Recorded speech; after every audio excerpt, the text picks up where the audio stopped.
Comment.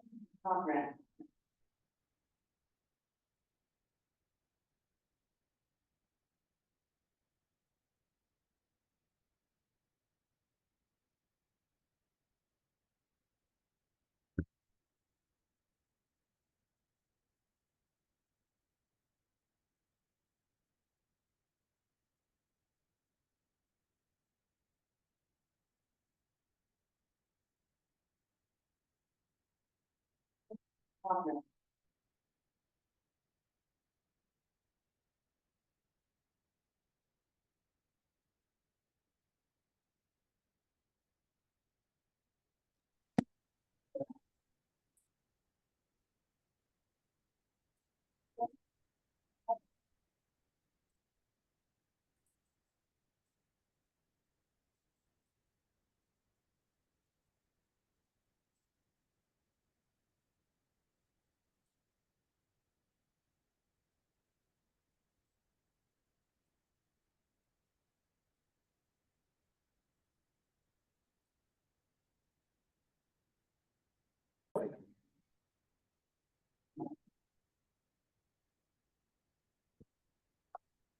I'd like to call the Library Commission meeting to order.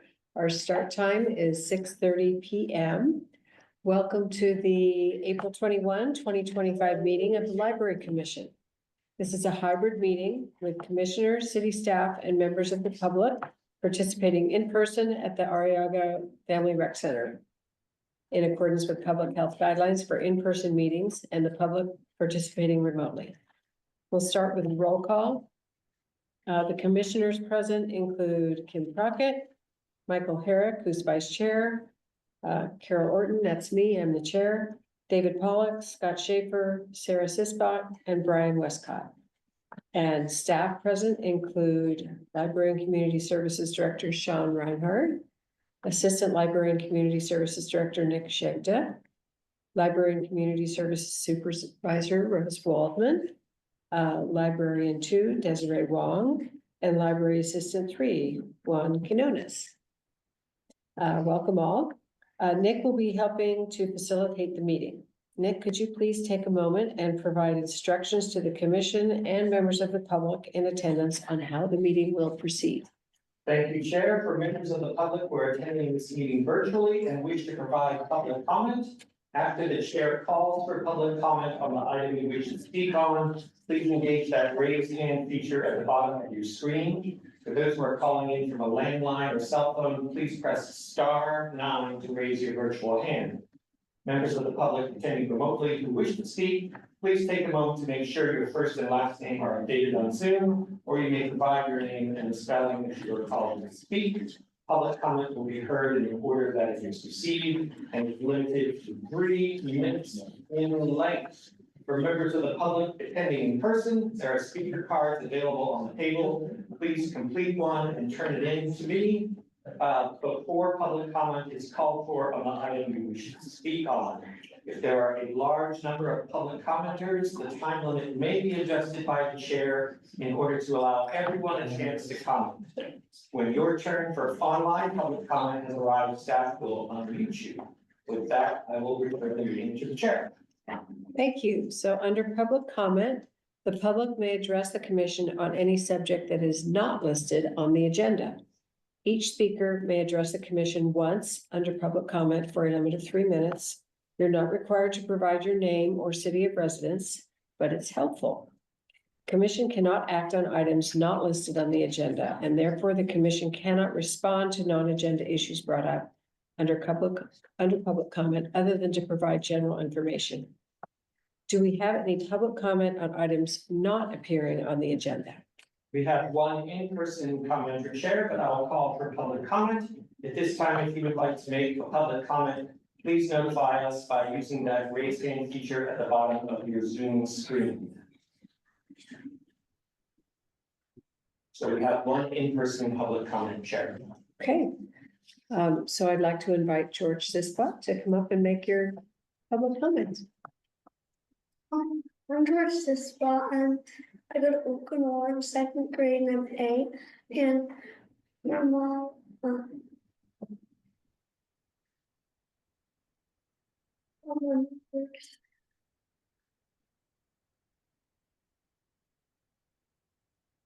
Well, I'm on the commission. Library commission, and we really like the library, and we would like to have library merchandise, like, and for, um, for library to earn money and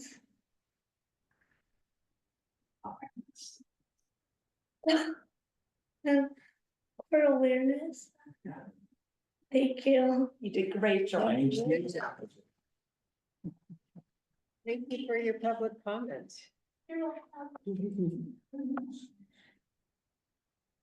And I think that is the last of public comments. So we'll begin our regular session with a presentation from library staff on library outreach. After the presentation, we'll take public comment and then have some time for commission questions and comments. So I'd like to invite Library Supervisor Rose Walkland, Librarian Desiree Wong, and Library Assistant Juan Quinones to give the presentation.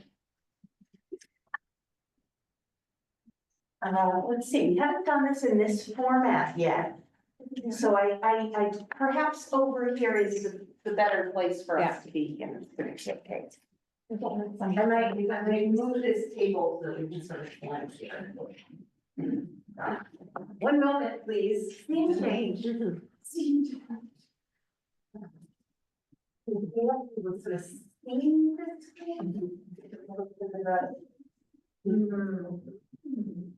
Yeah, it's fine. Yeah, we'll just.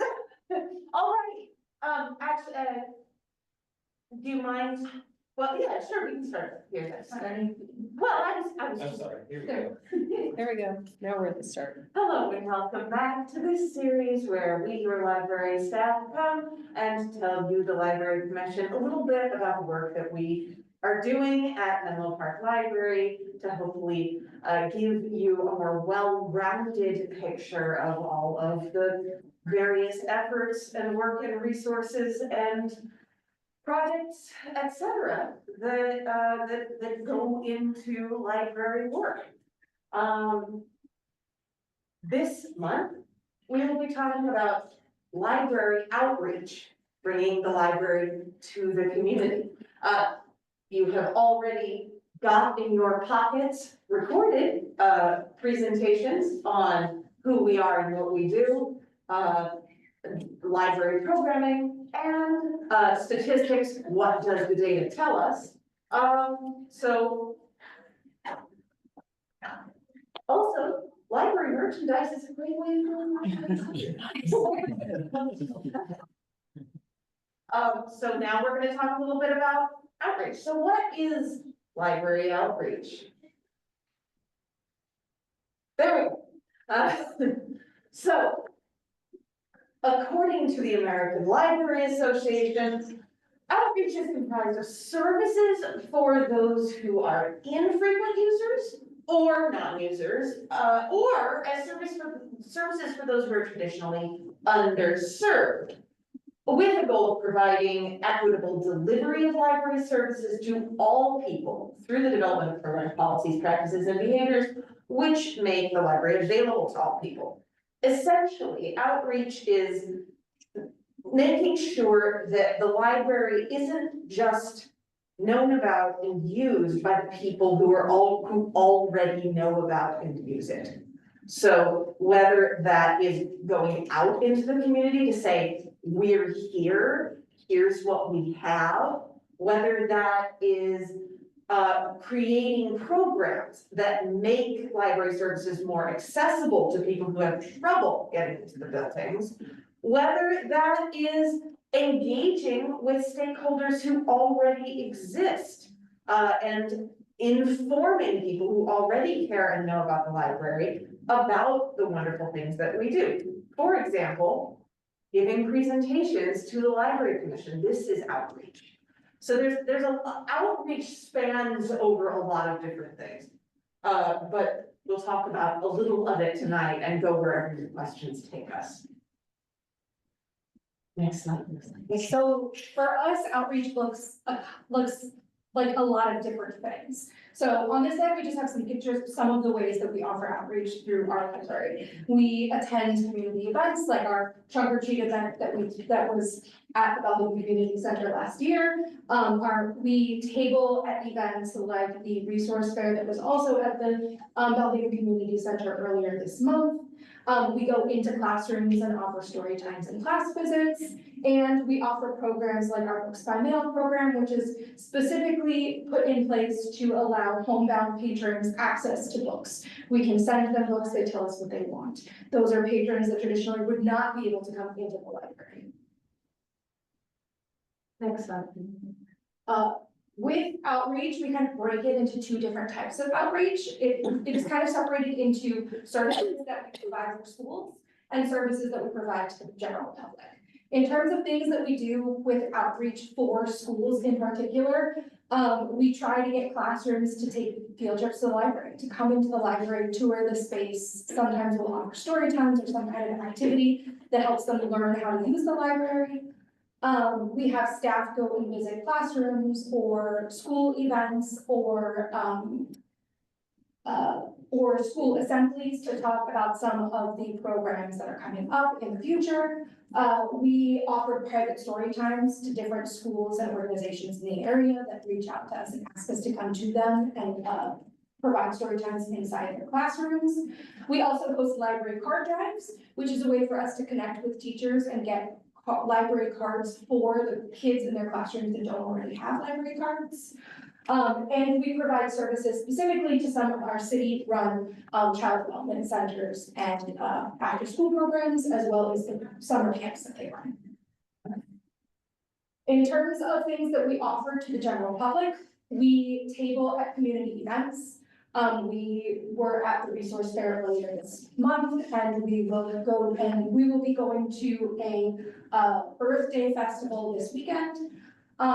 Books by Mail, we talked a little bit about already. We have our general marketing of library programs as part of outreach, making sure that not only do we have flyers and information about the programs that we run up in the library, but that they're outside of the library as well, on social media and other places, like the rec center and in the Bellevue Community Campus, where we know that some of our patrons might see them as well.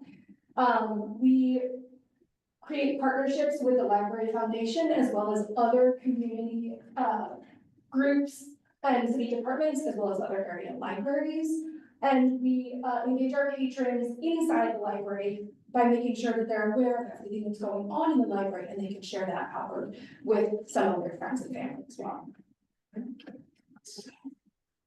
All right, so some of our benefits and challenges with doing outreach. Our benefits are making makes the community aware of all library services. So if they weren't aware, lets them know that this is available for them through the library. It connects services to people who don't normally visit libraries, whether it's because they don't have means of going into the library, or they just, because of health, they can't come in. And so we try to reach out to those people as well. It builds networks with other libraries and high-stakes community groups. So the more you're out there, you put yourself out, people know that you exist and they want to work with you. That helps everybody in the community. And then it also creates a ripple effect within the community. So at one point, you're out there so much that people start doing this for you. So people start promoting your own events. So they become sort of pillars of outreach without us having to do anything, which is a great thing. Some of our challenges, I think lack of resources for not enough staff. We don't have the resources for enough staff to do a lot more than we're doing now, which, you know, we always like to do more than we can. And coordinating with other organizations can be challenging. People reach out to us, you try to coordinate something, you send me, okay, let's work on this, and then sometimes it takes a few weeks before they get back to you. And sometimes because you already have things planned, can't we do what you want, and get set back, and it gets set back, so that's a really big challenge. Lots of institutional knowledge by partners and agents. So people come and go, and sometimes when they leave, they don't leave anything written. And the programs have to start again from the ground up and that takes a lot of work. That takes a lot of work just to get going. So that's a big challenge for us. And of course, sometimes lack of community awareness. As much as you do, sometimes people still don't know that you're out there. And some people, unfortunately, will say that they're not interested, but you always try to mix them anyway. Yeah, in terms, just another word on those couple of things.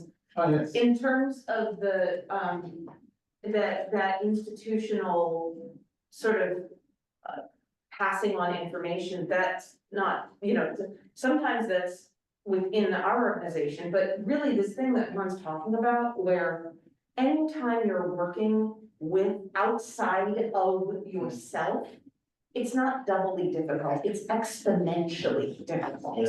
Because there are so many factors that are outside of your control. And when, we can do a great job of planning something. But anytime coordination is involved, anytime picking dates is involved, anytime then it slows things down. There's been a great deal of turnover in the local schools as well as, we've certainly seen turnover since the pandemic, but the schools are seeing that too. And so it's difficult to keep that knowledge, to even keep track of, we've been reached out to by the Kepler's Foundation going, hey, we don't have any, where did our school contacts sort of fizzled out? What happened? Do you have school contacts? So building up those contacts and keeping track as it turns over is a real challenge. So that's my 2 cents on it. Yeah, thank you. So looking forward in terms of specifically with school outreach, there are a couple things that we're hoping to focus on in the next year or so in order to kind of expand our school outreach. One of those things is that we have set up the way that we offer our class visits when the classes are coming to us in the library as almost a build your own like adventure type package. We have a list of things that we offer in the library for them if they're coming, and we ask them what they want to do. Do they want the story time? Would they prefer to have some kind of scavenger hunt? We always give them a tour, and we almost always show them how our AMH works, because the kids love watching the sorting machine sort books. But it gives the teachers a little bit of flexibility on like how much time they want to come and spend with us and what kinds of activities they're doing based off their classrooms and the ages of kids. We're also trying to continue to foster our connections that we've started to build with some of the teachers and the schools in the area, making sure that we're consistently reaching out to the ones that have been reaching out to us so that we can keep those connections going.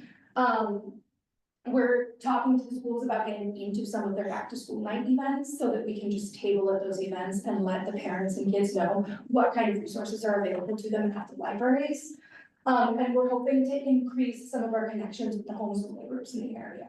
We essentially offer the same types of visits to the library to schools or to homeschooling groups that we do to schools. They are welcome to contact us. We've been trying to contact some of them. They're welcome to come in and to have those same experiences just at a smaller scale.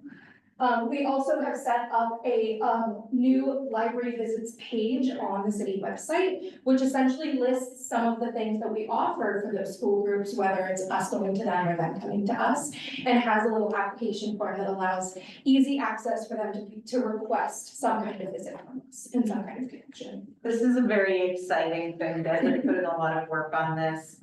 It means that now the clearinghouse for library visits isn't going to be Desiree's inbox anymore. So this has been a really nice way of creating a structure that is replicable. And it lays out on the website, here's what we can offer, here are the expectations, here is what we have the capacity for, what would you like? So I'm excited about this. It looks really nice. And in terms of upcoming public outreach, we did start this slide deck when we were planning on presenting to you last month, so you can see that the resource fair in March has already passed, which is great, because we got a lovely picture of Desiree and Gigi to put in this presentation. And that went really well. So we've got partnerships with other areas of library and community services. We've got partnerships with other local organizations and the broader city of Menlo Park for sustainability this weekend, the Love Our Earth Festival. That's a festival that's been going on for some time, involving a variety of stakeholders. A couple of different cities have been involved. This is going to be our 4th year being involved. And we provide story time and table, and we're tabling for the first time this year. We've been providing story times for 3 years, and this will be 4th. And that's very exciting because it is at the Belhaven Community Campus this year. And so that's a lot of fun, and City of Menlo Park sustainability is a big force in that this year. We're in talks with Atherton Library about the possibility of sharing a table at the local farmers market. That is still in its nascent phase, but the supervisor over at Atherton is great, and it would really be something that would be lovely to be able to share resources for both of our libraries at the same time, or to alternate. And increasing our social media presence and also sort of creating a more uniform social media presence, a more uniform social media strategy, and getting better at telling little stories through our social media outreach. And also coming soon, so we for the last year since we opened Belhaven Community Campus, we've been renting a cargo van, leasing a cargo van that we use to bring materials between the 2 sites. And very soon we will have one of our very, very own, and it's going to have a beautiful graphic wrap. And this is the sort of thing that, you know, it increases it literally increases visibility in the community. This is why, you know, there was a delightful suggestion at the beginning of our meeting, but yeah, people seeing the library is important. That's part of outreach, that's part of awareness. And so we're gonna have a lovely van that drives back and forth between our locations and comes to some community events, etc. That will shout out about library and community services. And in terms of, the reason I've got tie-in programs up here is because programming is really an important part of outreach. Programming can act as outreach, as we said when we were talking to you about programming a few months ago. Programming brings people into the library who would not necessarily be in a library otherwise. And so we can tell people about our library resources through our programming, but we can also, in promoting our programming, promote the library. So a kid who's really into writing poetry but might not know about the library resources that we have, might submit a poem to our Poetry Voices exhibition that's going on. So it's almost the end of April. One more week, any local kids you know. And that kid might come into the library and go, look at all these books of poetry, or some such. So we've got our new Poetry Voices coming up. We've got our summer reading coming up, which is always a big outreach push. We've got 1,000 books before kindergarten coming up. And this, again, we can do outreach to schools, to preschools, promoting these things that we've got. We've got library card art design coming up in the fall, and also our winter reads, which was very successful this last year, coming up again in the winter. And so that's sort of us looking forward at what outreach is going to look like for us. There are a lot of directions that we can go with answering your questions, but that's what we have to get you started on your thoughts. Shall we take public comment? Yes, I was just going to ask you. You want All to right, ask if for you public? would like to make a public comment on item D1 of the presentation on library outreach, please use that raise hand function now. Seeing no comment, back to you, Chair Worthington. Well, first, thank you so much. That was very interesting. I'm gonna open it up to the other commissioners first to see if anybody has questions. So I feel like I'm often get confused, by a library program and event, versus outreach, but I'll try anyway. So since I've been on the commission, every event at the Bellhaven community, whether it be, resource fair, indigo dyeing, in the makerspace, last weekend or 2 weekends ago, the Japanese drummer, I believe these are all library events, is that correct? So the resource fair was not, the Well, I resource- mean, but the other ones that's a- were all like, correct, Right, yes. okay, so,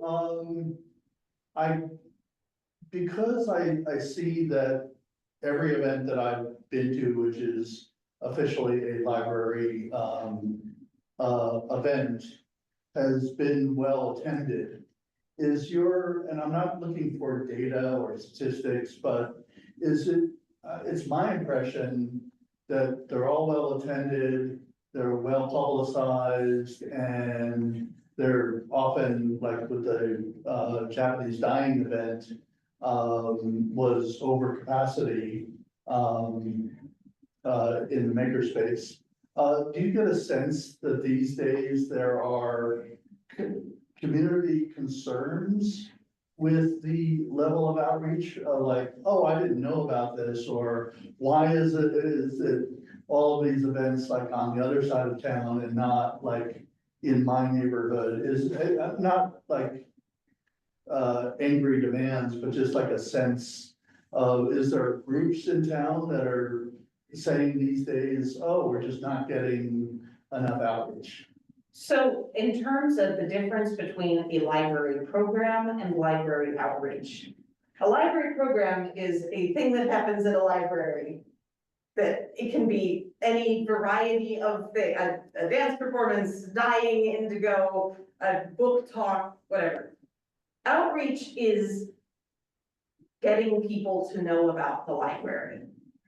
Okay, so So- is my question then, Yes, let me rephrase it. Is outreach for programs an issue these days? I would say that the outreach for programs in general is not a huge issue. For some specific programs, it can be. So, for example, we have weekly story times at both libraries. Mhm. And our weekly story times at at this library here, the Menlo Park Library, are really well attended. Like, we traditionally have somewhere between, somewhere between like 50 and 70 people attend each of those story times. However, our Bellhaven story times are frequently somewhere between 3 and 12 with our attendance, with some of our Saturday mornings just not having attendance at all. And that can be for a variety of reasons, but it also is a little bit about outreach, is that a lot of the members of the community, because the building is newer and because the times for our story times are different than they were when we were in our old location, they don't know that we have story times, and they don't know when those story times are, they're not frequently coming into the library. And so that's one of those situations where outreach is really useful, because we can share the information about our story times with some of the schools in the area or preschools, so that they can share it out with the parents who have kids that age. So you're using the feedback iteratively to improve. Yes. yeah. Okay, great, thank you. That's very interesting. I have a lot of questions. Great. We know here. So I'm just curious, you used a phrase that I really like about reputable knowledge. And you also mentioned that a persistent issue with like limited resources, either staff time or money. And I'm curious, how do you find that balance between streamlining services and things that you already do and investing resources in what you already do versus investing those resources in new programs, new outreach, Yeah. that kind of issue? Absolutely, this is a great question. We tend to be demand driven. Mhm. So there are certain things that we want to try to make sure that we have. Story time, but that is also demand driven. People expect story time at a library. In terms of, so to paint you a picture of what the last few years has looked like for us. There was a great deal of staff turnover following the merger, or following the COVID-19 shutdown, and then we merged into LCS. And also there was shift up in the library. A lot of our staff is new since then. So as I mentioned, there was a sort of a gap in knowledge, but also that has happened in a lot of places since then. So when my predecessor was in my position, he knew that we needed to start having outreach again. Essentially, you know, that we need to start having visits to schools, to have schools visit us. But we just weren't in a position to offer that yet. When I stepped into the role, I went, okay. First I need a children's librarian. Hired desperately, which is great. And then we had a conversation where we said, okay, let's start this demand based. Let's let people come to us and see what happens. And then build off of whatever happens. That worked out really well. It could have not worked out well, but for our community, which tends to ask for what it wants, which is great. That was a good strategy. We ended up having people calling us. Oh, hey, I've got a class of first or second graders. I would love, does the library offer anything like that? And so that's when we started building packages. And so we built the packages in accordance with the need. And then, oh, okay, so now we have a package for first through second graders. Okay, so we did the work like that for a couple of years. Now we are feeling more confident. We're feeling like we have the staff. We have done that legwork already. We can put the website out online. I don't know if this is doing a good job of answering your question, but essentially you have to go, all right, what do I have in terms of staff time, in terms of money? And what is the community asking for? And where can we find at least a little bit of overlap? And then grow it from there. Very, very rarely is it wise to just go. Throw it all at this. Because we also have to be doing all this other stuff that we've been presenting on. Thank you. Yeah, absolutely. Yeah, Sarah? All right, did you have another? I thought I saw. Oh, it's okay. Okay. Yeah, but- We'll all get a turn. Sure, if we use something.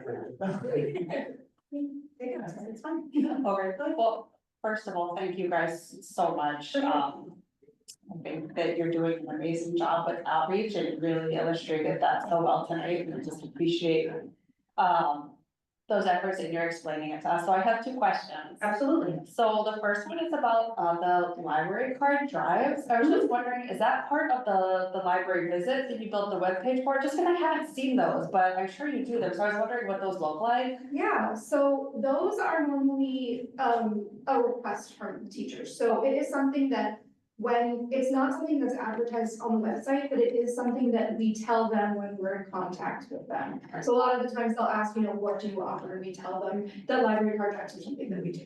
A lot of it is because it takes a lot of time to set up a library card drive. Because we essentially have to get applications from every single student in the class that has been signed by their parents.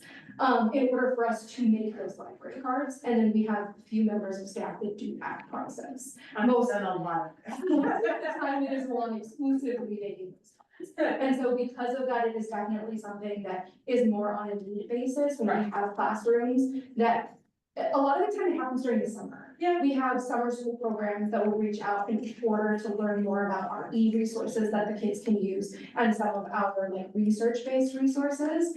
And that's kind of where we end up in the conversation with, well, do you need a car drive? Do your kids have? Right, do your library kids have library cards? cards? That's one of those sort of like questions that you ask when you start having conversations. Yes, and for my second question, it's about the public comment. And so I was wondering, have you guys ever thought about selling merchandise like tote bags, security books or shirts and, or have you talked to other libraries that might have done something like that? I can take that one if you guys. Please, go ahead. So what we've done in the past, yes, the short answer is yes. Usually what we've done in the past is it's been one of our affiliate groups, either the Friends of the Library or the Library Foundation who have done that. For instance, most recently, the Library Foundation was offering tote bags and custom library cards and custom bookmarks and little battery phone chargers as incentives for donating to the Library Foundation. So that's how they used it. This is probably 15 or 20 years ago, the Friends of the Library were selling tote bags with their logos at their book sales and their bookstore. The library proper hasn't done anything like that in my recollection. It's usually been the affiliate groups, unless you guys can remember. No, something. I believe that there will be some sticky conversations about city branding that would have to happen. But we have a couple ideas. I mean, the library card design contest is kind of going that way. It's a way of sort of getting some excitement and also attention on the library by having call for designs for custom library cards, so. Yeah, I should have focused on that a little bit more because that's a really excellent example of an outreach initiative that is essentially, it's, hey, the library exists. Oh, did you know about the library? Oh, well, would your kid like to draw a picture and it be on a library card? It's to get a little bit of community buy-in. I think I'll just make an additional comment to that point. I mean, I heard the comment here and then I saw your graphic on the van and everything else. And I remember that my kid, when the electric Caltrain started, he was handed a Caltrain replica that he took back into his home.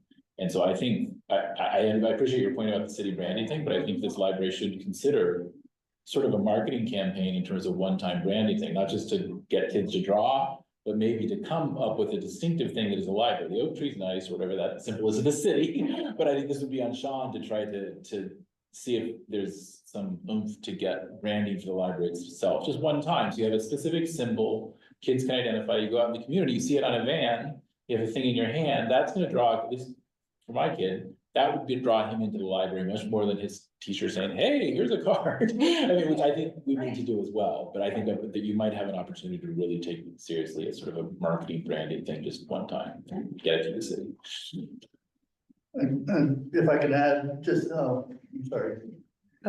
Kim wants to make a comment too. Oh, it was just, but just sort of continuing on from the thing about the library card contest. I mean, it could morph into something else, like tote bags, like the winning,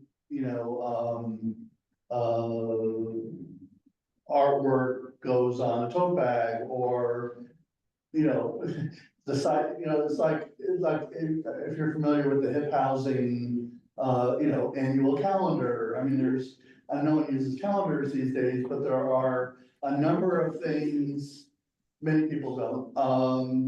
But there are many things that you could just do it for the library card, but then morph it into other things like merch or, tote bags or, different, artistic renderings that the, library could leverage in different ways.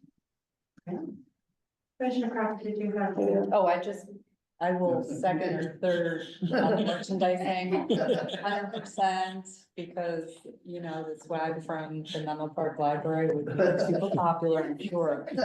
I really to spread awareness, I mean, that definitely, just like the van, Yeah, having a visual is great. I just had a question about, it seemed like the outreach is very school specific or young student and kids, families, which is really great because you want to do that.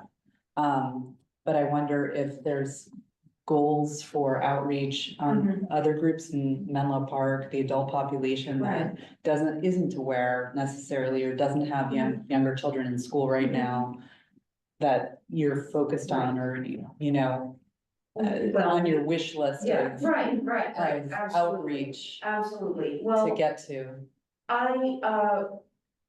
In terms of, we do have the books by mail program. And there was a while where we were making some inroads into talking to memory care facilities. This is prior to the 2020 closure, talking to, we are already working with our senior center, the LCS Senior Center. But I think reaching demographics that maybe are less able to come into the library. That said, older adults tend to know about libraries and library services. I would love to be able to do a little bit more outreach with our Spanish speaking community. In terms of making sure that those folks know what the library is and what we can offer. That's definitely an area that I'd like to do a little bit more. And of all ages, kids are a great way to get people to come. Always. Right. But also, you know, yes, I mean, we do also, veterans. yeah. But we've been talking about working with the VA a little bit. It's, again, every one of these, it works best if we can partner with an organization rather than just going and, I don't know, tabling on the street. Right. So any kind of this sort of outreach that we might think about involves quite a bit of sort of premeditation. So there are several things that we've been tossing around. We always hope that someone will toss something at us to see if it'll stick. Because like I say, one of the greatest challenges is getting your partner group to participate. We've been talking with Palo Alto of that library about doing a across the creek read. Yeah. That would definitely be for all ages, and they reached out to us, and so it's always nice when you're trying to partner with someone, and again, this actually kind of goes to your earlier question as well. When you're trying to decide how to use your resources, going with the things that are presenting themselves is a good way to get things done. But so that's sort of. The Kepler's Foundation, right? There seems to be a lot of synergy and collaboration. We've been having conversations. And we They have a lot. last year, we did a tabling event and have been in talks doing more with job train. Yes, John, we've been doing stuff. As well as like some of the community colleges nearby. And the thing with adults is that the best way to reach adults is at the community events. Because a lot of the time, adults, when they go out into the world, are either going to these events or doing specific things. And so the easiest way for us as a library to reach adults has always been the community events. And the vast majority of the community events that we've participated in have been either family or like slightly older, like the resource fair, which was all types of resources. But the vast majority of people showing up were either families or older adults looking for services. Yeah, there's that kind of hole in the donut, which is older than teens, younger than seniors, or younger than families with kids. Yeah. That has been always kind of a challenge. We kind of get there by promoting events targeted to those groups through different social media channels. So the trivia events are really targeted to sort of younger adults. Even though we get people of all ages who come to those, but then things like the library adventure, which we thought was going to be mainly for kids and families, and surprise, surprise, turns out that a fair number of young adults wanted to dress up. Students that come do scavenger hunts at the library, so, you know, we might take that information and then try to build something else out of it. And we do a lot of cross promotion, so things that are more like lectures or screenings. We're promoting other events that are going on. So hopefully if somebody comes in specifically interested in a particular film topic and screening, we promote our other events and hopefully they'll come in that way too. Good question. Yeah, do you find restrictions due to like library hours, facilities, resources? What would you say restricts, especially maybe to adults, young adults? Restricts outreach to young adults. Or adults, you know, within, I mean, because there's only a certain number of hours you're open a day and at night you're not necessarily But open. not the outreach, the programming for those groups, right? Like, how do you outreach to them for the programs that you want them to participate in? I think that's two different is that Right. two different questions? No, I'm just asking if you find restrictions, that things you'd like to do that you can't. Things we'd like to do that we can't. I mean, I'd love to have a bunch of really intrepid people who love creating social media. And because there are some really fun social media feeds for libraries out there. I think the Minnesota library, is it Minneapolis? Minneapolis has a really good one. But Hennepin County has a good one. There's some just really fun, creative stuff out there that we don't have it there. Right. But that would be delightful. I would love to sort of get a little bit of a me following. Meme-y, not me, the mispronunciation of the word meme. Meme-ish. So yeah, just off the top of my head, that's a gap that I see. Also, just the sheer amount of outreach opportunities that we have bandwidth for each week, right? We cannot physically accommodate more than 2 a week. That's just not something we have the staff for or the hours for. Right. And that ties into the question I've been wanting to ask, which is, I love the expanse of all the different things that you're discussing and that you're doing already. Can you give us a feel for how, like the quantity of these, like for schools, how many? Yes, schools are there? Right. Awesome, glad I asked. I wrote the numbers down. So the numbers are a little bit different each year. In 2023, as we said, we really just took what was coming to us. We didn't reach out to anybody, we didn't send any emails, we just accommodated the requests that we had. We had 12 outreach opportunities in total. 2 of those were big community events that had somewhere between 50 to 200 people attending those events. 4 of those were schools visiting us, and that was about 450 students or so that came to visit us. And then we did about 6 visits out to schools, including 2 pretty big assemblies that we went to. So that also reached about 400 students as well. In 2024, we did communicate with the people that we had talked to in 2023, as well as accept new requests. So it went up a little bit. We had 21 visits total over the course of the entire year. We did 7 big community events that spanned attendance from about 100 people to about 300 or 400 people at each event. We did 6 visits to schools. Most of those were story times or, most of those were story times. So we reached about 100 kids. They were mostly like 30 kid classrooms, kind of small visits. And then we had 8 visits to the library, 8 different field trips with about 250 students of those. So far this year, we've already done 6. We did 1 community event with another one planned later this month. And there were about 200 people at that community event. We've done 1 visit to a school, and we've had 4 library field trips already with about 100 students that have come to those. We also, as we were talking about earlier, the city-run child development centers. This is not counting our. These numbers are not counting.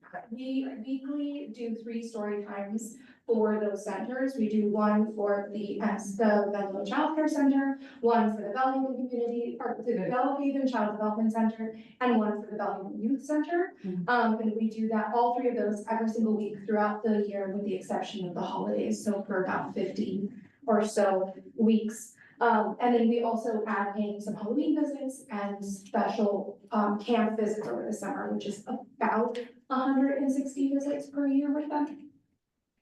That's a lot. Great, very helpful. Okay, to put in context. Well on track this year for growth. It's not huge growth. It's moderate growth, and largely that is because we've done the math and gone, okay, but what can we actually do? Right. It's very nice to say, well, we could do all these things, but what can we actually do? Yeah. Just related to the preschool visit, the city was briefly talking about. Through experience, how much buy-in is there from the city in terms of supporting library outreach versus how much is you having to go to the city to try? Well, that's a great question. It helps that we're one department. So we don't have to go to the city. In fact, the reason that we started providing these story times is they came to us. I believe, I look to Sean. I believe after the merger, once we were reopening, in the age of COVID, we sort of went, well, we're one department now. What can we provide to these child development centers that are within our department? And we've had more and more buy-in, I will say, from staff. There's been a lot, Yes. at this point, the buy-in is very high. Yeah. The teachers are really excited. They're really Kids are really supportive. excited to see us Yeah. come in every week. It's a great way for us to get to know our colleagues who are doing such good and fundamentally similar work. I mean, it's very different in certain ways, but in terms of growing the community and in terms of supporting the community and in terms of increasing literacy and getting these kids off to a good start. Our goals are really in the same direction, and I would go so far as to say that it has increased staff buy-in throughout the rest of the department in what the library has to offer. They're more aware of our services because we put the time and energy into providing these services for their kids. Thank you. Great, any other questions? I have another. Yes. So I keep getting back to, I think there's like maybe I'm confused or there's a disconnect. The objective of outreach is to get different demographic groups to take advantage of the different services the library provides. And there's a feedback loop and all of that. And so I'm trying to get to, I think, several of the questions that were asked. There could be a demographic group that's like, oh, we really would love to get people between 20 and 23 in to do different things, but it's cost prohibitive. The effort to put into getting that demographic into the library is just like too heavy a lift. But just given your priorities and your budget, your resources, your relations with other groups, what's your priorities for outreach in the coming year? We really want to focus on this because we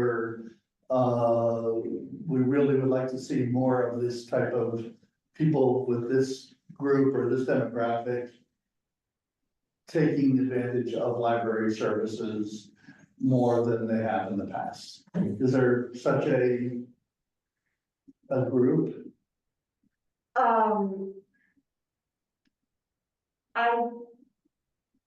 I don't think that's how we're thinking about it. Mhm. I mean, if we see gaps, we do try to address it. I think that we're thinking of this as a very long-term project to increase awareness and access to library services in our community. In general? In general, yes. A lot of what that involves is building lasting relationships with various different organizations. So a big part of that is building the relationships with the schools, building the relationships with community partners. We, you know, as I answered the question from down here about, you know, well, where, you know, are there areas that we would like to see a little bit more outreach? Absolutely. But in terms of the thought process of how are we going about outreach, it's more of a gradual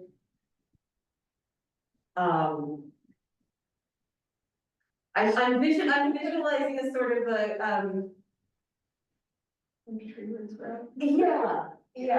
yeah, we wanna make sure that, because a lot of the work of outreach is done by the community. If you can get it started, Then people will talk about you. people will sort of. And iterative, like, Yes, as they say in Japanese, like root binding, sort of negotiation, Right. like evolving Right. and growing the tree thicker. Okay. I just want to thank you because I think you gave a coherent presentation. You mentioned something that you want to engage with the Spanish speaking community more. So I think it's very logical. You're saying you're trying to find that community connection so that you can grow it in the same steady process. So I think it all makes great sense what you guys are up to. Thank you. Foundation. Yeah, thank you very much. Thank you It's so really much. very I knew there would be lots of questions. And you were ready, so congratulations. If you have more questions, feel free. Yeah. We're always back in days. Great. All right, thank you so much. All right, thank you. Yeah. Thank you. All right, I think it's time to move on to our regular business. Under regular business, Library Commission considers recommendations from city staff on policy matters or administrative actions that require Library Commission approval. So we'll begin a regular business with E1, approving the minutes from the February 24, 2025 meeting. Nick, do we have any public comment on this item? If you'd like to make a comment on item E1, the approval of the minutes, please let us know now.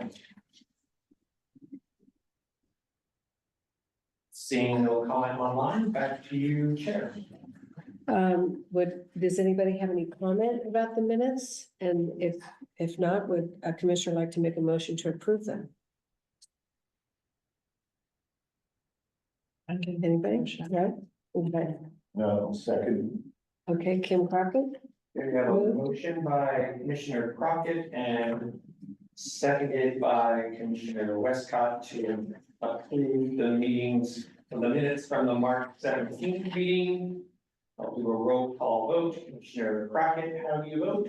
Yes. Vice Chair Herrick, how do you vote? Yes. Commissioner Collins, how do you vote? Yes. Commissioner Schaefer, how do you vote? Yes. Commissioner Sispot, how do you vote? Yes. Commissioner Westcott, how do you vote? Yes. And Chair Whitman, how do you vote? Yes, The measure passes unanimously. Thank you. thank you. The next is item E2, selection of chair and vice chair for the coming fiscal year. After the staff introduces this item, we'll take public comment. So a quick introduction, every year at this time, we select a chair and vice chair. We model the selection of the chair and vice chair the same way that the city council does it. And that is the longest serving member who has not been chair or vice chair becomes vice chair, and the vice chair becomes chair. So this year, following that model, Vice Chair Herrick would become chair, and Commissioner Pollock would become vice chair. That's the model we've set up, but it's open to discussion if you want to choose other chair and vice chair, but that's the way we set up at previous meetings and the thing that we've been following year over year. Additionally, I understand that Vice Chair Herrick is going to be moving off of the ad hoc subcommittee. And the idea is for to be included in the motion, I think, for Chair Horton moving out of the chair and onto the ad hoc subcommittee. So that makes it a little more of a tongue twister, but maybe we could do it in two different motions that way, so we don't get confused. So that is my very choppy staff presentation on that. Okay, and before we discuss it, Nick, would you like to ask for public comment? If we have any public comment on this item, please notify staff now. Seeing no comment. Back to the commission. All right, I think we can take any comment or discussion that the commission members would like to have on this. Anybody have any comments? My only question is, I know that Commissioner Pollock's term ends at the end of this month, Yeah. so we want to So comment maybe on as a that. caveat, I mean, my term ends, but I've asked for appointment for a new term. So on the condition that I'm appointed for a new term, I can't say anything, either way at this point. They're gonna vote however they vote, but if they vote to appoint me to a new term, then I would be happy and honored to accept.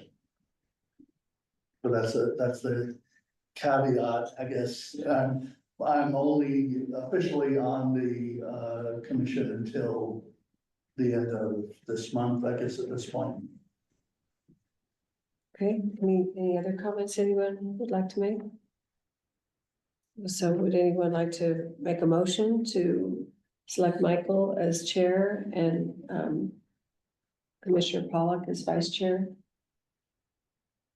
I'll make a motion. I'd like to request Michael Herrick becomes chair of the committee and Commissioner Pollock becomes the vice chair for the 25-26 year. Okay, thank you. And a second, I'll second the motion. okay, Commissioner Schaefer, All right, so we have a motion by Commissioner Westcott to select Vice Chair Herrick as chair and to select Commissioner Pollock as vice chair. Our motion is seconded by Commissioner Schaefer. I'm gonna do a roll call vote.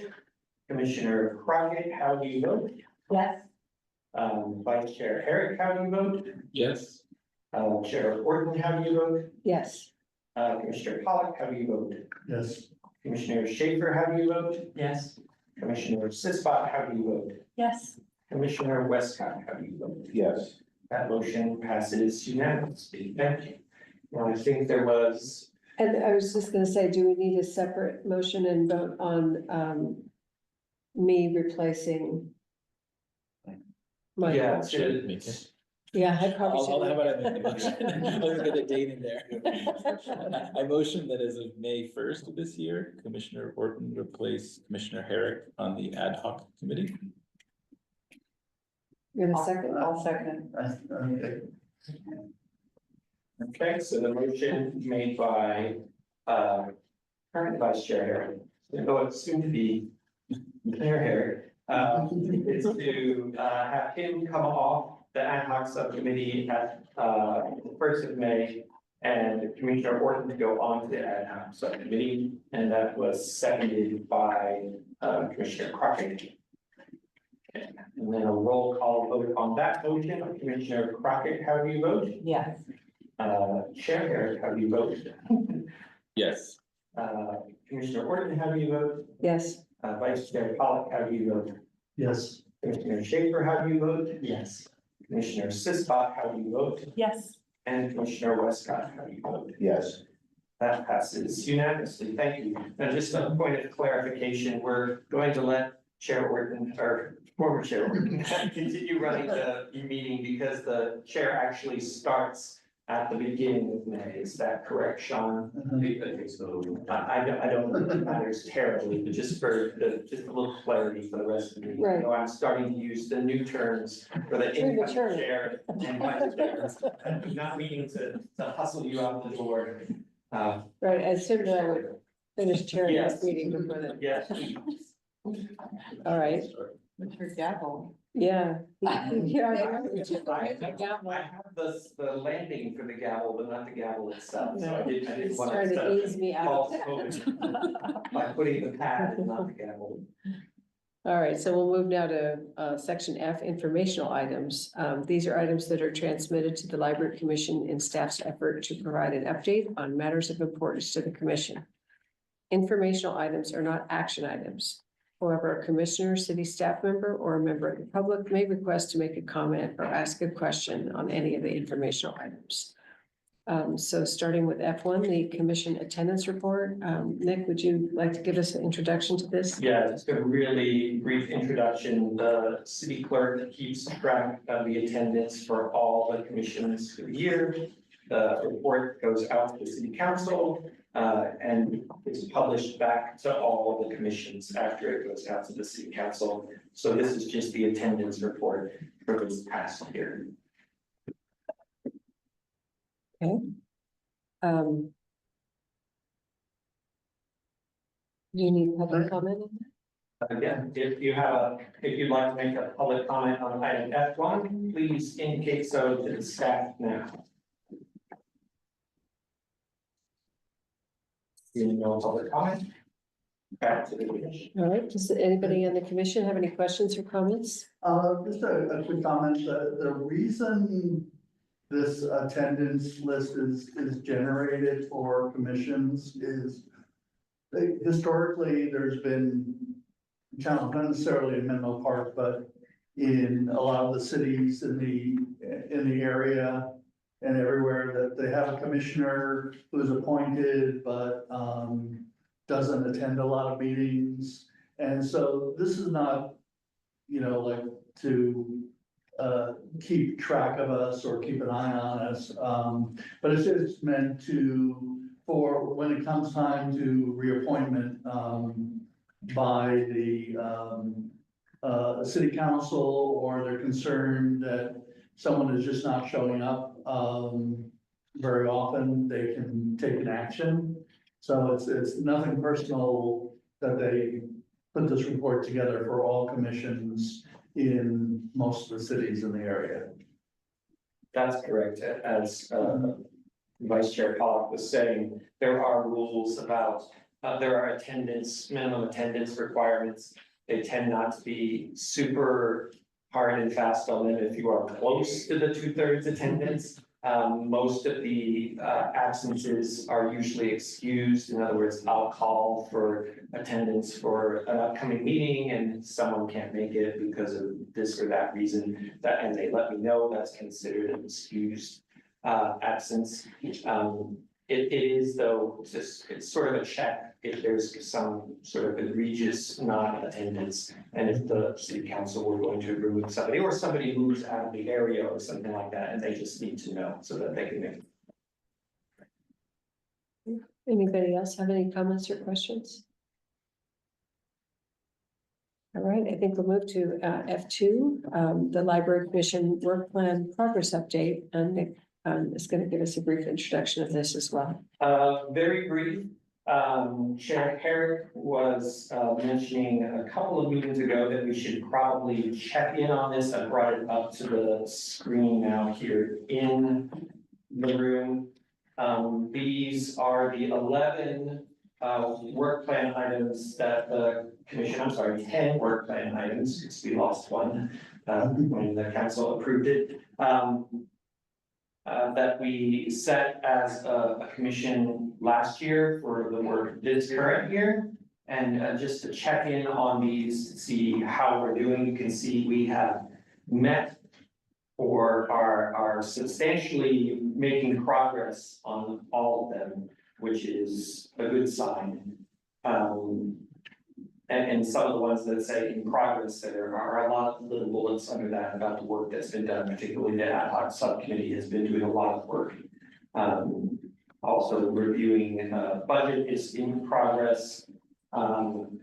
Reviewing and advise on synergies or support for other city departments. I'd say if we were going to pick one that was the most in progress of the in progress ones, that's probably the one that's sort of, it's there, but it's, I don't know if it's come across the way it was envisioned necessarily, but you guys can have points about that. But 10 work plan items is a lot. It's a substantial work plan. And in staff's opinion, we've done a really great job in progress towards work plan.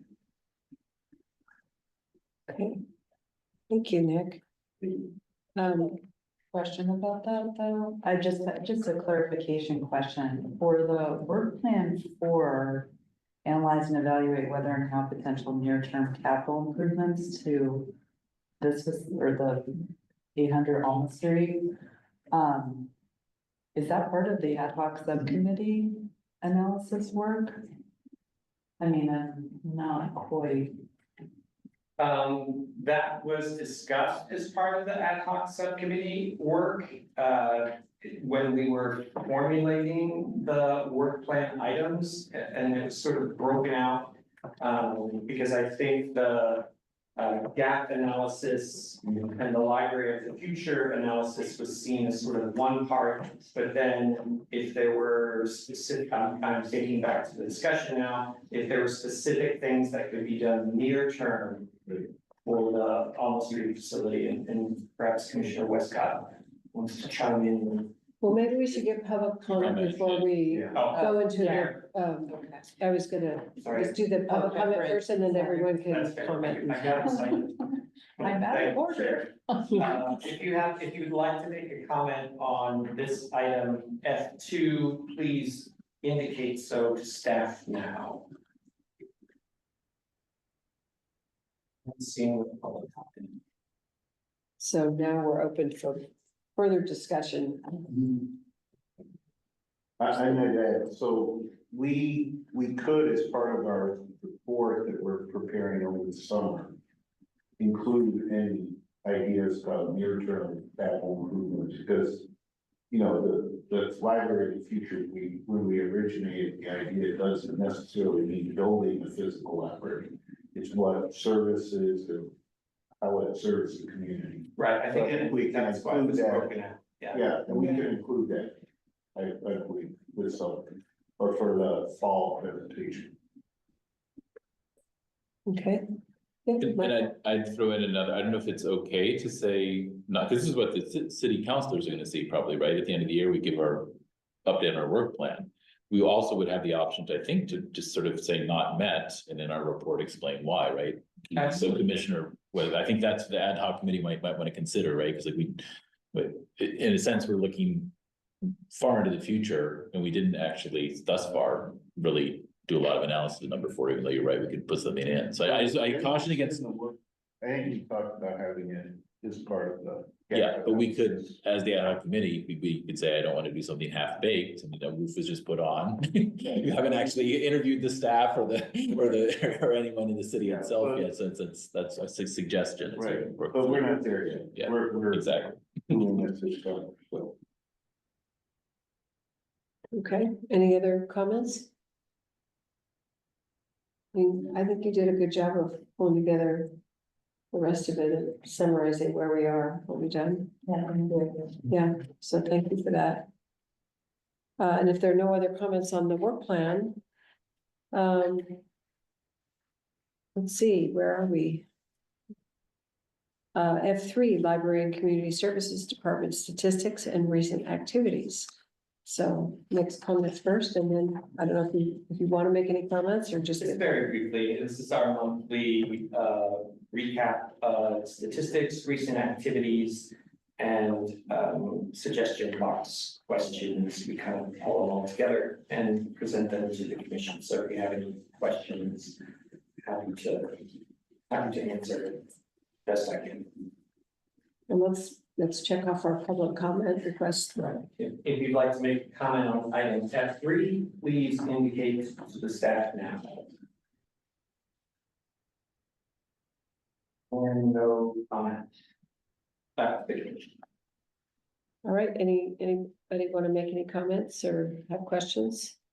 Well, so that I did represent all of you at the city council meeting with the proclamation. So I don't know what happened to all the pictures that were taken. We could, yeah. I have them on my phone. That's okay, that's okay. That's okay. I did see them, the city's social media did put out at least an Instagram story about the proclamation recognizing National Library Week. Yeah, I saw What Commissioner Orr is talking about. Yes, okay. And I know we've got the youth poetry, and I did volunteer to be one of the reviewers of the youth poetry coming up, not a judge, a reviewer. So that will be happening soon, and I always like seeing all the public comments and responses. It's interesting to see what people are saying to you and how the very diplomatic responses that are drafted. So, thank you for that. Pardon me? Really runs the gamut of different types of Yes. feedback. Yes, Suggestion boxes. yes. Cold swimming pool, apparently. I know. Okay, let's move on to hearing about the City of Menlo Park fiscal year 2025-26 budget process and timeline. Just a real quick update. So the budget is in process now. The city council will take a look at it earlier in May, I think in the second week of May. And we are planning on presenting to the joint commission meeting on May 28th. Hope I have my dates right, because I don't have the report in front of me. Right. That's the same day that the budget portal is open to the public. That's correct. Okay. I have a question with that, in preparation or the library's proposal for, part of the budget, are we going to review that, get a chance to review that before it gets presented or proposed to the city? Like, it sounds like it's going May 5th tentatively. You'll make mental for the calendar on the screen, so it's here. So it's a little bit later, I mean, The initial review, or did you just say here, because the city manager, I guess, for initial review tentatively, May 7th? I'm sorry, pulling it up here so we can get it on the screen. Which page is that? 14.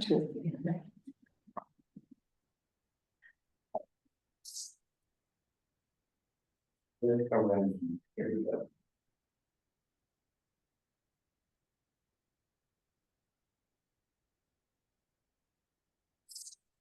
Here is the calendar.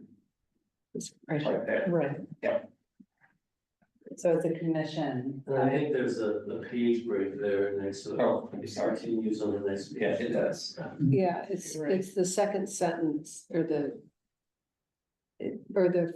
first full sentence in that after the chart. So the city departments, including library and community services, are preparing budget proposals for the city manager's initial review tentatively during the week of May 5th. Right, and I just had a question because, part of our work plan is helping review the budget proposal and specifically focusing on how it's gonna impact library programs and services. And I don't know how we could do that on May 28th in a joint meeting really effectively or at all really in that presentation. So I was wondering if as a commission to be able to review as part of that work plan item, if we would get some chance to review and discuss that and the library impact. So the May 28th meeting will include a budget presentation, so input could be given at that time. And not before. The budget's not available yet, that is. But Well, you'll be doing a budget proposal for the city manager before then. Right. We could have a special meeting, that's about this commission. Just on that topic. Can I ask a question? This is more about process. I do think that study sessions are, I mean, I know that when I came on the commission, there were some study sessions and then things that followed up. And I think because of the ad hoc committee, actually, we haven't had the room for study sessions, but this would probably be a good opportunity for something that would just simply a study session once the information is more available, because I do think there's a risk in Menlo Park generally. And I'll say this from experience, I made one public comment to the planning commission at some point because I got one of those cards about an environmental hazard. And I found a way that it was, I went ahead and filled in my thing back in January and then I don't know, a day before the actual meeting of the planning commission. It was just handled in such a way that left a very bad taste in my mouth, I thought. I mean, I don't own the property, so I'm not that concerned about it, but I took the time to make a public comment and then realizing,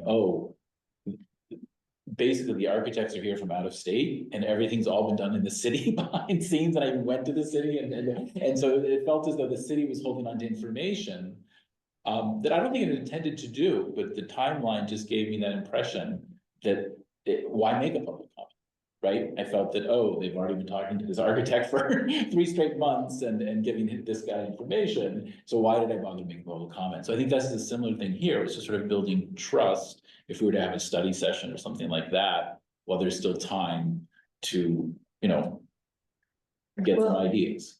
And I think that particularly since we had some confusion at our last meeting on just the basic facts of what the numbers were, where there were some different interpretations of what was available on the website where you had to go and download and. Commissioner Crockett. What specifically is for the library within the LCS greater budget and. Well, I had asked when Nick and I had and Michael, Commissioner Herrick joined us as well. When we were putting together the agenda, I had asked that this agenda include more information on what the numbers have been in the last year or two, so that we would be better prepared for understanding whatever the budget proposal was. But that didn't make it onto the agenda. Yeah, I think the request was recorded in the minutes for last. And then we had a telephone conference where I asked for it too, so. Anyway, that's. If it's part We of have our, a special meeting next week to just focus on that topic. well, I think we need feedback from Sean and Nick, because we can't have, it's a waste of time to have a special meeting if we don't have the Well, I information. mean, assume get the information too. Well, that's what I want to find out. Yeah. So we're planning to have a presentation on May 28th, which happens to be the date of the joint meeting. And there should be ample opportunity to discuss at that point, and that's when the budget will be available. So- And there can still be proposed changes at that point? The city council doesn't adopt the budget until June 24th. So yes. Can I note that the state of California, the governor puts out his proposed budget, he's sort of the equivalent of the executive, right? To the city manager in January, and then we are in a process right now. I haven't worked for the state of California, so I know that my job might be at risk, right? But there's a process of many months in which the public and then the legislature sort of communicates with the governor. So it's sort of, I mean, there it's really politics, lots of elected officials and negotiations, but I think it gives the sense that the community knows what the issues might be, right? We know from March 22nd that the city council has established certain priorities, but the rest of the city still runs, right? And so I think if there are interest groups in the community who want to comment, it would be nice to, this year might be too late, but I would really say that next year we endeavor, to try to do that. And I realize this might be the city manager who decided to run the budget process this way. And so he's not here. to speak to this. It's well, just a little bit here, so thank you for the comments, but, I'm sorry, back up there, Nick. So on May 28th, the budget portal will open to the public, and then we happen to be having, the joint PRC and LC meeting, so for the commission's an opportunity to react to that information that's in the budget portal May 28th. May 29th, the city council will be having a public budget workshop. Now, the development of the city budget is the purview of the city council. So discussions about and feedback from the general public to the city council should go to the city council. So there's the budget workshop that will be on May 29th, that's a Thursday. It's like a special city council meeting. And if you scroll down, in the meantime, there are other city council meetings that I think happen on the regular Tuesdays. Then on June 10th, the city council is planning to have their budget public hearing. And again, at all points during this process, members of the public can offer their feedback and comments on the budget. Then June 24th, the city council is planning to adopt the budget, and again, public input is welcome and encouraged during that. Now, it's not as long of a process as say like the state budget, but that's generally how the calendar has worked in Menlo Park for in recent years. So the approval of the budget is the city council's purview, but is development written in? I'd be curious to find that within, because I guess I do wonder why we have public commissions if the commissions are not asked to give input and serve as public comment.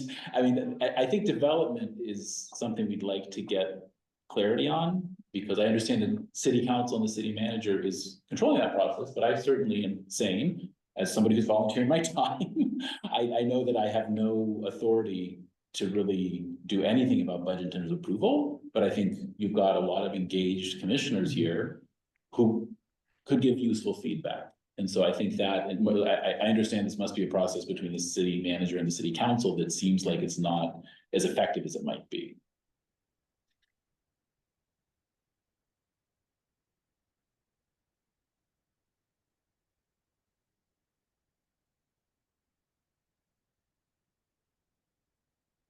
Yeah, I'm not sure what else, anybody has any other comments, if we haven't gotten public comment on this item yet.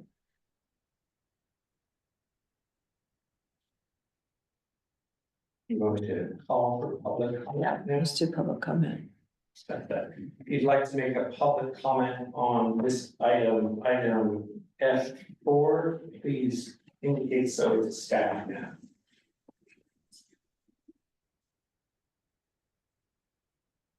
Seeing no hands raised. I guess I would just like to focus on our work plan number 5. Annually review departmental budget proposal before presentation to city council, focusing on any potential impact. So does that mean that our input would be requested prior to, or that we just are going to be informed about it and without any dialogue? We need to ask city council for clarification. Well, the commission will plan, not the city council, so that would be. The city council But the city approved it, council approved it. and they edited out the They ones have they the didn't like. authority to decide what it means. They want us to do that, is the Right. conclusion. So here's an idea, you're gonna present the budget to the city manager May 10th, May 5th. Is there any reason we could, the commission can get a copy at the same time? Well, again, the budget portal will open May 28th. No, I understand that, but that's, what I'm asking for is, you're gonna submit a budget to the city manager, is there any reason we could not get a copy through an email of, you know, the Not in day? advance of the budget portal opening on May 28th, no. But we're not the public, we're the commission Right, and we doing have- a work plan item, so I don't understand why we would. Yeah, right, good. Well, the city manager needs to prepare the budget. And I then understand. it's presented on May 28th. Right, but we're not asking for the whole budget, we're just asking for your Your budget, proposal. that piece. Right, and that'll be available on May 28th. Well, it's also available May 10th, No, no, May 5th, yeah, it's available, because you're submitting something, right? true, but it's not finished yet or ready to be It's presented. a Okay. proposal. That's okay. It says budget That's proposal. how budgets work. Yeah, Thank you for the request, but at this point in time, the budget will be released on May 28th. Okay, Okay. I think, unless anybody else has anything to say, let's move on to F5. Is that all right? Anybody else have any other comment? Nick, do you have any public comment on Library Commission tentative agenda calendar? If you'd like to make a comment on item F5, please indicate so to the staff. Seeing no comment, I'm gonna pull this up. Take a look at it here.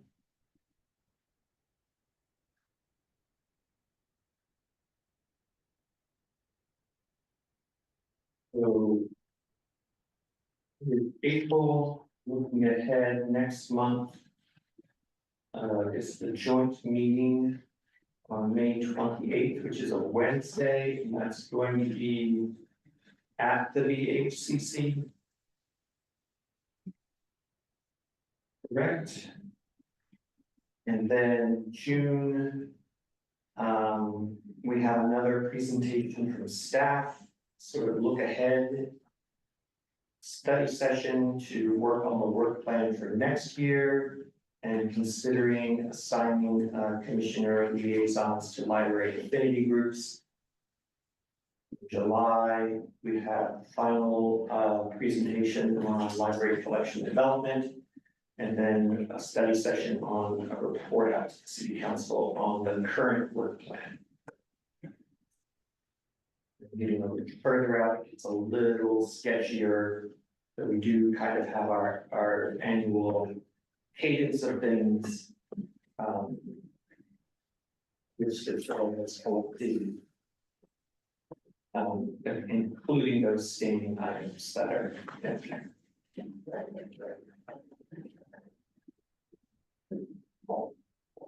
Any public comment on this item?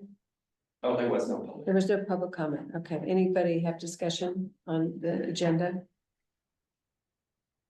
You just have a clarification that maybe staff could look into. When would we know that our report to council is in August as it was last year? That get confirmed at some point. I asked simply because I will be away in July, so I would plan to, like Carol did last year with the PowerPoint stuff, I probably would prepare something for the commission meeting that month, and people could discuss it, and I could review what people discussed, but if it happened to be in September, then we would just. I Move think to it August. is in September, Oh. but I can confirm and let you know. Maybe It definitely is in September.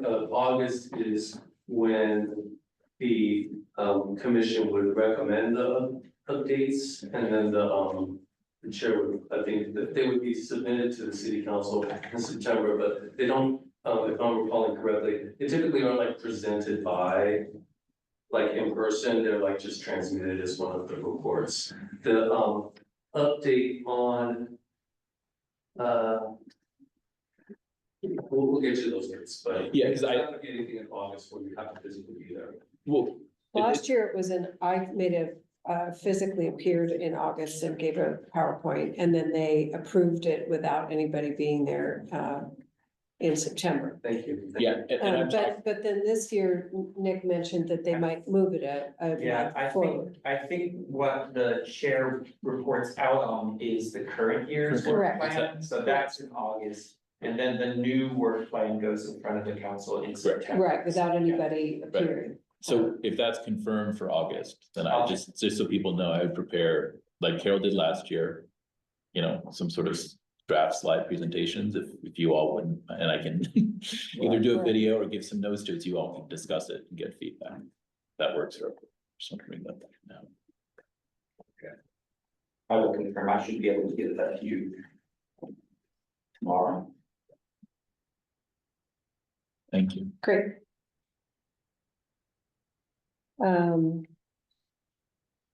Commission reports. We start, I think, with G1, the ad hoc subcommittee. What do you have, I know they are gonna give a report. Are you also gonna say something, Nick? Because I know you did a short staff report, but. Or just ask for public comment and then we can hear. No, I don't have any report on this, that sort Okay. of framing report I do is kind of, I don't know if you've noticed, it's pretty much the same. It's the from month to same. month. Exactly. So, So, yeah, it's just kind of a setup to go, and Great. here's the ad hoc subcommittee. Great, so let's do public comment first, so then we can have that discussion and report. So if anyone would like to make a comment on item G1, the ad hoc subcommittee report, please indicate so to staff now. And seeing no comments, back to the commission. All right, who is reporting? Michael? Well, I'll just sort of mention that Yeah. the ad hoc committee's been meeting, focus groups are, I think the planning is ongoing, correct?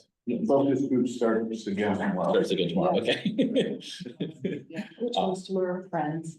Oh, great. Right. And then Scott and I have spent the last couple of months kind of doing something that I think dovetails with the presentation that Rose and her colleagues gave tonight, but it's sort of from a broader perspective. Scott, do you want to say some things first?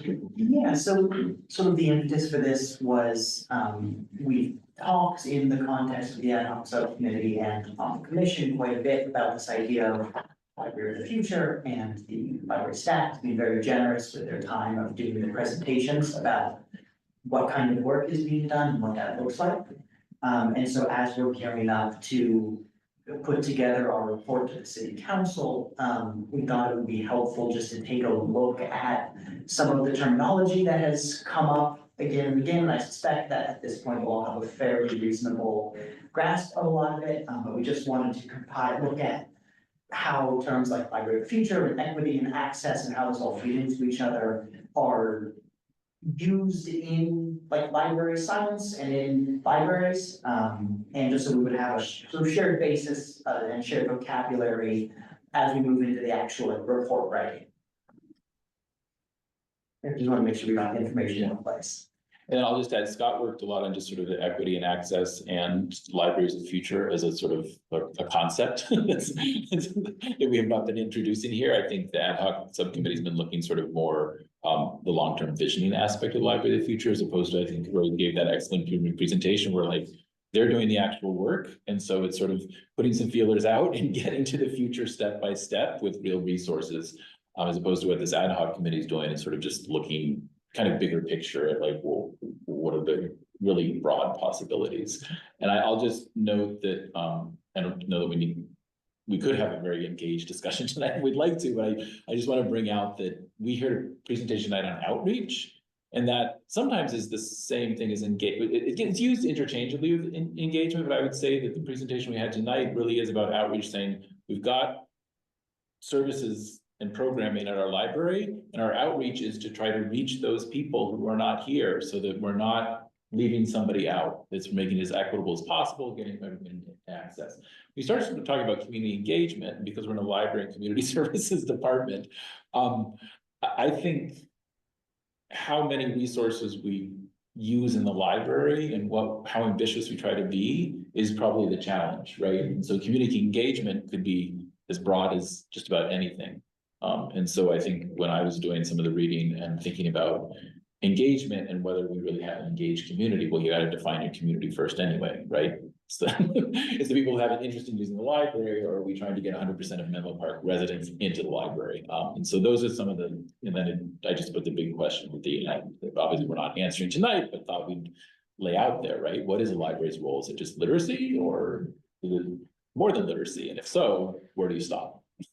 I think especially as we, because I believe the presentation not next month, but the month after is about like, is it under the category of library of the future, what that means. I think something that's just worth emphasizing going into the report writing is that this idea of the library of the future is not a discrete single thing. It's a process, it's a shorthand for a set of professional principles and a way of approaching equity and access and getting the community involved that helps guide decision making. And as we move towards presenting to the city council what we've been doing and why and what we would recommend that they be paying attention to, having that framing language of this is a principle or a goal that can be worked towards, and here's how that can be approached, would be helpful just to help frame our report a little bit. I think that's it in terms of our report.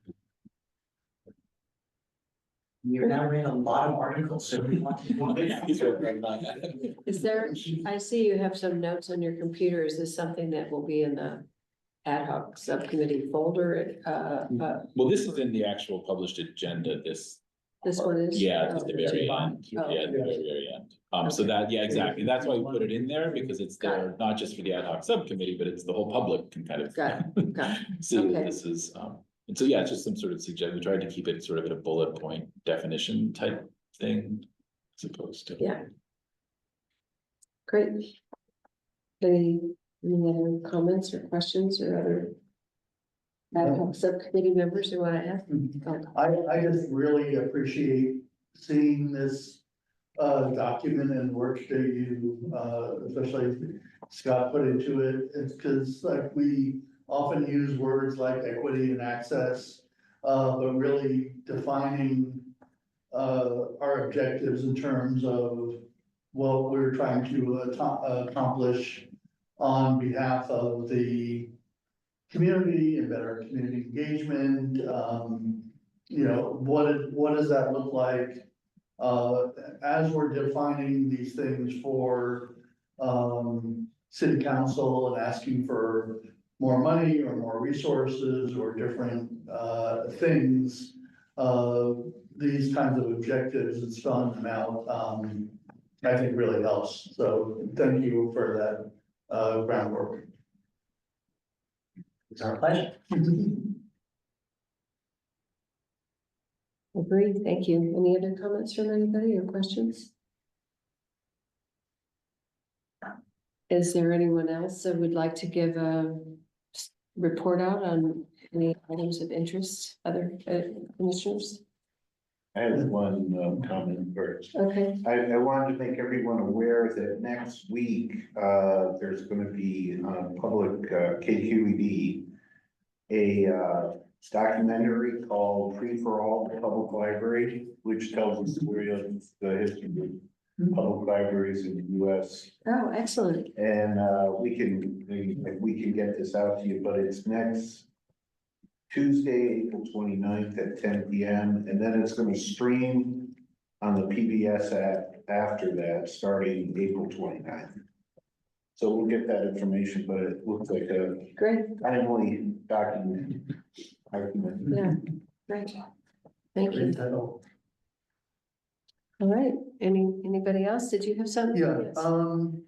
I spend a lot of time on, engage with social media. One of my jobs is, directing communications for some nonprofits. And I noticed, there's a lot of questions or thoughts, related to the little libraries around town. And it's mostly oh, hey, my kid is grown up and I've got a box of books, how do I get the books to the little library, or does someone have like a list of where the little libraries are so I can go around town and, you know, put some of my old, books there? But in talking with Nick, I thought that, a lot of the little libraries are managed by the library, the Menlo Park Library, they're not, they're unrelated, right? All of there's a bit of a distinction. So the Library Foundation gave money to sponsor Little Free Libraries. The library managed the sort of application process, and then the city installed them. But once they're installed, they're not managed by the library, they're managed by the stewards, the property owners where the Little Free Libraries are installed. We do keep a resource list that has a map of all the ones that the foundation has installed. And then we encourage people to register with the National Little Free Library Network, so you can even see the ones that the foundation didn't sponsor the installation for, which there's quite a few. I think we've sponsored like 40 or so over the last few years. Well, I think there are about 40 in town overall, and a couple of dozen which the foundation paid for. Foundation and Friends. And the Friends of the Library paid for the installation of those. So if people want, say, oh, hey, I've got books and I want to get them to the closest little libraries, would they just go to the reference desk at the library and they can get a list, or they? You can look on the website, it's menlopark.gov, I think, Little Free Libraries.